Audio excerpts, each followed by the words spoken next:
శబరిమలపైన అయ్యప్ప కోరినట్టుగా ఆలయ నిర్మాణాన్ని అతి వేగంగా జరిపించాడు రాజశేఖర మహారాజు.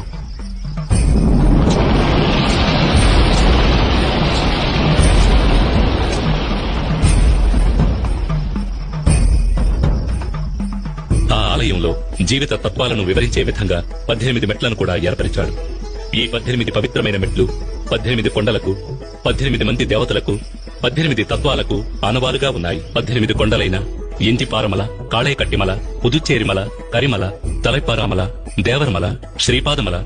మైలాడుమల, మాతంగమల, కాల్కిమల, సిట్రంబలమల, సుందరమల, నాగాంబలమల, గౌండమల, నిలకల్మల, నీలిమల, పొన్నాంబలమల, శబరిమల వంటి కొండలను 18 మంది దేవతలైన వినాయకుడు, శివుడు, పార్వతి, కుమారస్వామి, బ్రహ్మ, విష్ణు, రంగనాథుడు, కాళి, యముడు, సూర్యుడు, చంద్రుడు, కుజుడు, బుధుడు, బృహస్పతి, శుక్రుడు, శనీశ్వరుడు, రాహువు, కేతువు అనే దేవతలను 18 తత్వాలైన చూడడం, వినడం, సువాసన, రుచి, స్పర్శ, కామం, దురాశ, క్రోధం, లోభం, మోహం, మదం, మాత్సర్యం, డాంబికం, సాత్వికం, రాజసం, తామసం, విద్య, అవిద్య వంటి గుణాలను తెలియజెప్పే విధంగా స్వామి తత్వాధీనుడై ఉన్నాడని